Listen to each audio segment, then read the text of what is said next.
undang-undang yang menghalangi kita untuk mengucapkan sesuatu secara jujur. Saya kasih ilustrasi supaya ada sedikit pengalaman kita. Saya hobinya naik gunung. Satu waktu saya mau naik gunung Pangrango di Jawa Barat. Jalan seorang petani yang kemudian saya tahu kepala desa di situ. Pak Rocky dalam ketemu, ya ini saya mau jalan ke atas. Ada soal Pak Rocky. Kenapa? Minggu lalu lahan tempat petani-petani ini di Cimacan, Jawa Barat ini bertanam kentang, wortel, jagung sedikit, sama apa namanya tauge. Dia bilang begini, Pak, minggu lalu orang datang dan taruh spanduk, ini adalah kawasan proyek strategis Presiden. Petani-petani itu yang udah puluhan tahun hanya untuk mengolah lahan negara, itu lahan PTBN, tiba-tiba membaca spanduk itu. Itu artinya bagi mereka perintah semiotik untuk berhenti menggarap tanah negara. Ini tanah negara. Apalagi disebut di situ proyek strategis Presiden. Lalu Pak Tani itu bilang, kalau saya foto orang yang nanam baliho itu, yang masang spanduk itu, apakah saya kena undang-undang ITE, Pak Rocky? Saya tanya, apa itu ITE? Ya pokoknya yang bisa saya dihukum. Ini petani nggak ngerti apa itu ITE, tetapi istilah ITE, formula ITE itu dibenamkan oleh rejim ini pada publik untuk jangan bicara. Bagi dia, kalau dia foto itu, dia upload, dia bisa dituduh balik oleh si pemasang patok itu sebagai mencemarkan nama baik. Jadi hegemoni itu bekerja bahkan dari hal yang paling sublim, ITE, undang-undang tentang transaksi elektronik, yang sebetulnya dipakai dulu untuk menangkap money laundering memakai fasilitas internet. Sekarang dipakai untuk menangkap petani. Bayangin absurditas itu coba. Petaninya, dia petani. Jadi Anda lihat bagaimana hegemoni itu dipraktekkan, bahkan dengan dalil yang sangat konyol. Ini adalah industri strategis Presiden. Maka jangan ganggu artinya. 2 minggu lalu, kawasan elit di Pantai Indah Kapuk dinyatakan sebagai kawasan industri strategis Presiden. Orang nggak boleh masuk di situ. Padahal itu adalah milik dari oligarki, swasta, ada urusan apa dengan negara. Baru kita mulai pelajari bahwa ternyata pemilik itu juga adalah investor di IKN. Itu bertambah. Kan bangsa namanya. Yes. Jadi itu yang saya maksud bahwa pengetahuan kita artinya menimbulkan kemarahan. Kemarahan itu ingin kita salurkan melalui fasilitas elektoral, yaitu oposisi. Jadi kita paksa sebetulnya secara beradab. Kalau kita pakai doktrin Alexis Tocqueville, demokrasi is the habits of the heart. Demokrasi itu adalah kebiasaan dari dalam hati kita. Artinya semua orang sebenarnya demokratis. Tetapi penghalangnya itu mau didobrak dengan cara apa? Revolusi, reformasi, restorasi. Tapi minimal kita kenali masalahnya. Setiap kali ada upaya untuk uphill, malahan itu BLT datang. Setiap kali ada upaya untuk melakukan perubahan politik secara sistemik 5 tahunan, tiba-tiba upload beredar. Jadi itu keadaan kita, kondisi pembusukan itu. Tapi kalau ada tanya apa yang harus kita lakukan, mari kita sama-sama mempercepat pembusukan itu. Political decay. Itu intinya begitu, dengan segala macam hal sebetulnya. Jadi itu tadi yang diterangkan di awal saya kasih tadi, yang diucapkan oleh Sanjay Busok, bahwa demokrasi itu ibarat buah, bagus untuk kesehatan tubuh kita, tapi hanya lambung yang baik, yang sempurna, yang mampu mencerna buah itu. Pertanyaan kita di Istana Negara, di Senayan, di Parpol-Parpol, lambung macam apa yang mereka punya? Saya pastikan dia tidak punya lambung. Yang ada adalah tubuh mereka isinya usus semua. Dari mulut sampai ke rektum sama fisiologinya. Jadi lambung itu untuk mencerna, usus itu tempat pembuangan. Jadi saya cuma mau merumuskan itu sebagai sesuatu yang betul-betul menjijikkan. Tapi oke, saya pakai tesis tadi bahwa higher than actually is tense possibility. Satu energi eskatologis, satu energi secara imperatif untuk membebaskan selalu ada pada manusia. Nah, kalau momentum itu tiba, itu yang disebut persiapan intelektual kita. Kita katakan kami punya cukup persiapan konseptual, persiapan intelektual untuk membuat kembali Indonesia berjaya. Terima kasih.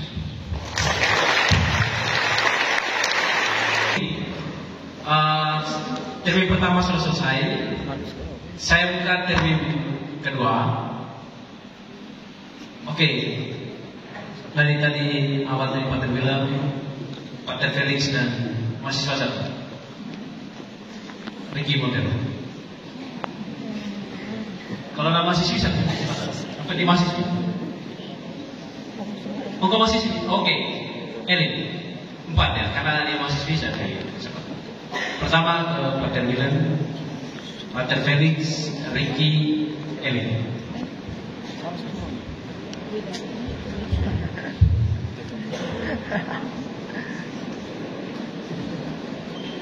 Tunjukkan semua bukan sakit saya dulu saja.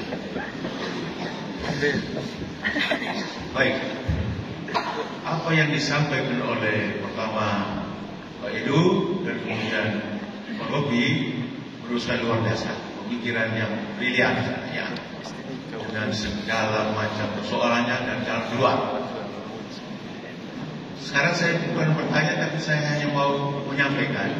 Tadi dalam kata pembukaan dari Pak Edu, beliau katakan bahwa di Indonesia ini tidak ada lagi the rule of law, tapi yang ada hanya the rule of president. Di Indonesia ini tidak ada lagi the rule of parpol, tetapi the rule of perpol, perusahaan politiknya. Ini ungkapan sangat menarik menurut saya. Lalu untuk yang pertama tadi, the rule of law diganti dengan the rule of president, itu yang saya mempersoalkan sekarang. Kita omong banyak sekali dari tadi, luar biasa ya. Tapi mungkin satu hal yang kita lupa. Orang yang paling menentukan sekarang ini semacam kita biarkan. Dia merajalela, ya aman-aman saja, tidak diapa-apakan. Lalu kita ini bersusah-susah diskusi, dia memberi kanan, tapi ya. Sehingga saya lihat kunci utama itu presiden sekarang ini. Lalu menurut saya kita semacam membiarkan. Kita sudah lihat dalam kejahatan luar biasa, tapi ya kita paling-paling sampai sekarang kan diskusi omong-omong dan tentang bicara dan diskusi itu sudah lama baru sekarang. Justru sebelum pemilu, sementara pemilu dan sesudahnya. Ya. Lalu yang hasil akhirnya itu yang kita bukan saja merasa aneh, tapi itu kejahatan juga. Jika terakhir kita harapkan MK itu nanti putuskan bagaimana. Ternyata jadi ini ya kita mau.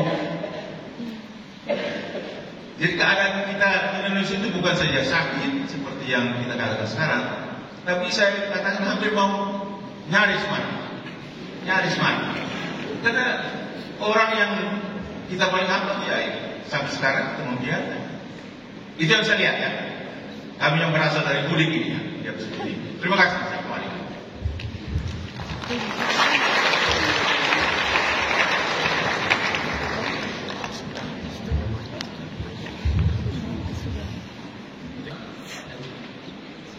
Silakan Pak Felix tadi Pak Terbilang jelek.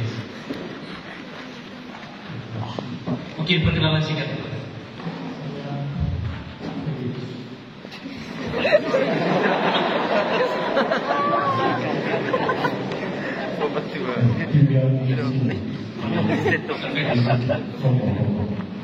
Felix.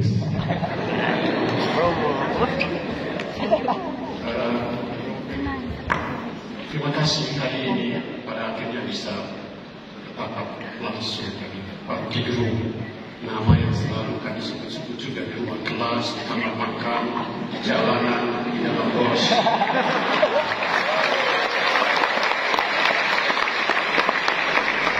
Hari ini bertatap langsung di Bukit Sanggar Matahari. Memang nama historis matahari cahaya logos pancaran yang selalu ada. Yang kedua, tadi satu kata yang saya pegang, saya suka. Pak Rocky bilang nausea, itu terminologi yang diucapkan oleh Sartre, eksistensialis Prancis, menulis satu drama kecil tentang nausea, tapi sebenarnya di situ Sartre menggambarkan kemuakan, tapi kemuakan yang mengarah di situasi muntah. Orang muak tapi muntah karena marah terhadap kondisi sekitar. Kondisi tentu Sartre kritik terhadap kesewenang-wenangan kekuasaan pada masa itu di mana demokrasi tidak ada. Ya. Kondisi seperti ini sedang terjadi di negara kita yang sekarang kita bahas, kaji juga. Tidak disadari oleh orang yang sebenarnya sedang dalam posisi yang harus bertanggung jawab terhadap kebenaran demokrasi. Dan hemat saya, demokrasi di Indonesia tidak ada.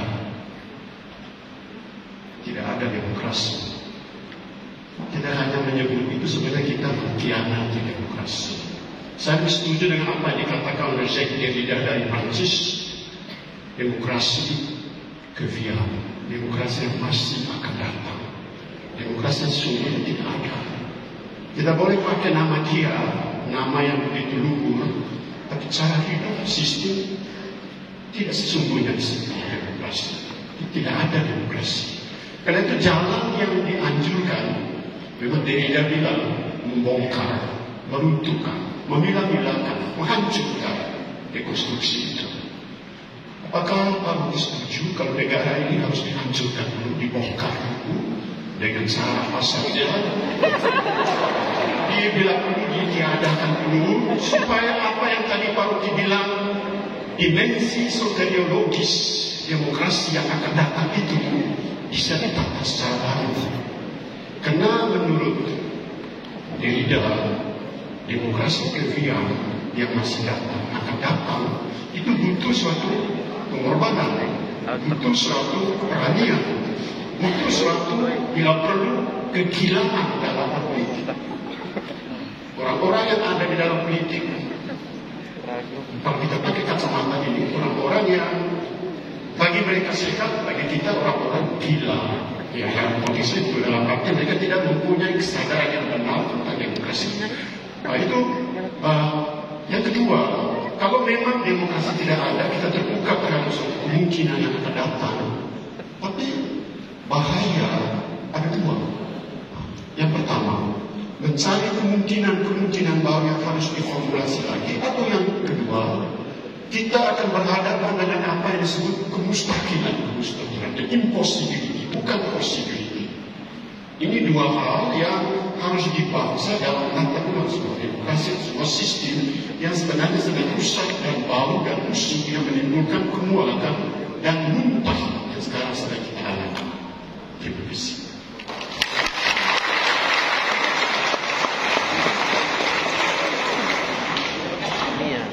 Cek, terima kasih Pak Felix.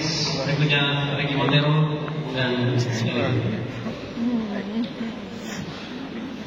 mungkin setelah ini tanpa mengurangi kalau misalnya masyarakat tanpa mengurangi rasa kemanusiaan terhadap para dosen, saya hanya membuka kesempatan kepada satu mahasiswa filsafat atau mahasiswa S1 dari prodi mana saja dan satu mahasiswa. Oke, silakan. Baik, nama saya Ricky Montero, mahasiswa pasca sarjana di kampus ini. Baik, teman-teman biasa memplesetkan nama saya dengan Rocky Gerung karena sedikit mirip dengan Rocky Gerung. Baik, pada tempat yang pertama, izinkanlah saya memanggil Rocky Gerung itu dengan abang atau mas, supaya kita lebih egaliter dalam berpikir. Tadi kan kebanyakan dipanggil Pak ya, itu kan relasi vertikal, ada feudalisme di situ. Pak Rocky, Pak Rocky, Mas Rocky sangat menentang yang namanya feudalisme. Mungkin juga feudalisme menjadi penyebab dari dinasti dan rusaknya demokrasi di Indonesia. Silakan diperjelas nanti itu pertama. Yang kedua, saya mulai dengan cerita singkat, Pak. Saya kalau pergi kuliah harus makan pagi. Kalau kuliahnya pagi atau kalau kuliahnya sore harus makan siang. Atau pas datang ke sini saya harus makan pagi. Saya kira kita semua yang datang ke sini sudah makan pagi. Jadi kalau pergi kuliah tanpa makan pagi, kepala saya pusing. Saya badan lemas dan tidak bisa berpikir di kelas. Oleh karena itu, saya harus makan dulu supaya bisa mencerna mata kuliah dan berpikir atau berdiskusi dengan dosen. Saya kira persoalan ini menjadi persoalan utama yang terjadi di Indonesia. Kenapa baru-baru orang lebih memilih makan siang gratis ketimbang pendidikan gratis atau internet gratis? Itu kan tiga hal yang disampaikan oleh ketiga calon. Kenapa demikian? Karena kalau kita lihat statistik, Indonesia belum dicap atau belum dianggap sebagai suatu negara maju dan masyarakat miskinnya masih banyak. Ada banyak sekali yang berada di bawah garis kemiskinan. Oleh karena itu, dengan situasi seperti ini, saya tidak bisa menjamin bahwa dengan realitas kehidupan kita yang masih lapar, kita bisa berpikir. Oleh karena itu, demokrasi yang tadi Pak Edi Manto katakan sebagai sebuah pemerintahan yang dilakukan dalam diskusi, itu tidak memungkinkan terjadinya kalau misalkan kita masih lapar atau miskin. Sigmund Freud mengatakan bahwa yang mempengaruhi kehidupan kita adalah alam bawah sadar kita, dan kemiskinan dan kelaparan kita telah menghantui kita karena itu sudah masuk dalam alam bawah sadar kita, sehingga dengan BLT atau bansos saja orang bisa tidak memikirkan etika. Orang misalnya ditempatkan makan di situ, sekian banyak orang yang sebenarnya harus makan di situ, tapi karena ada 2-3 orang yang lapar, dia 2-3 orang lain yang lapar itu ya lebih dulu menghabiskan semua makanan di situ. Bukan mempertimbangkan etika bahwa semua harus dapat makanan yang sebenarnya dikhususkan untuk semua yang hadir di sini. Jadi benar kata Thomas Aquinas ya, kita pada pagi hari ini berada di ruangan Thomas Aquinas bahwa makan dulu baru berpikir. Jadi demokrasi tidak berguna kalau kita masih miskin dan masih lapar. Yang lebih berguna adalah bansos dan BLT. Oleh karena itu pertanyaan terakhir, apakah yang didahulukan di Indonesia, pembangunan ekonomi atau pembangunan sumber daya manusia? Yang didahulukan mana? Pembangunan ekonomi atau pembangunan sumber daya manusia? Sekian dan terima kasih.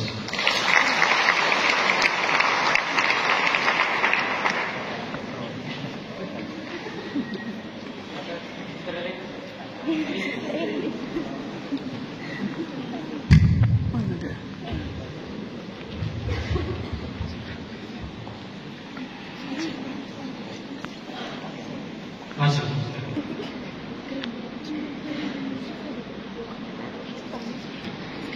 Baik, sebelumnya saya perkenalkan diri, nama saya Eline. Saya bukan mahasiswa filsafat, sehingga saya tidak akan menambahkan pendapat para ahli dalam pendapat saya. Tapi saya berdiri di sini berbicara dengan kapasitas saya sebagai mahasiswa desain komunikasi visual DKV dan sebagai rakyat biasa yang memilih menjadi oposisi.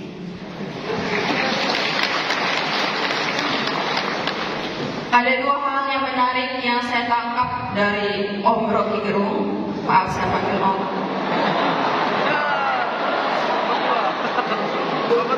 Yang pertama